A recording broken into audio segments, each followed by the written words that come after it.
El projecte neix de la necessitat de minimitzar les pèrdues d'aigua de la xarxa municipal de la ciutat.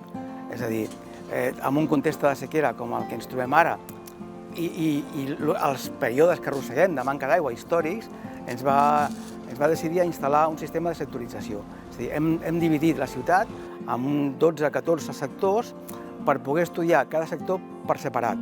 És a dir, hem passat d'un model on estudiàvem la ciutat d'una forma única, és a dir, quin és el volum la demanda de la ciutat en un dia, a la demanda de la ciutat en cadascun d'aquests sectors que tenim diferenciats. Això ens permet detectar molt abans una incidència i possiblement actuar més ràpid sobre el problema. I el conjunt, diguem-ne, d'aquestes pràctiques el que fa és millorar l'eficiència de la xarxa d'una forma significativa. Si ara estaríem al voltant d'un rendiment d'un 89%, això vol dir que de cada 100 litres que col·loquem a la xarxa, doncs 89 els recuperem, els registrem d'alguna manera amb els comptadors dels diferents abonats.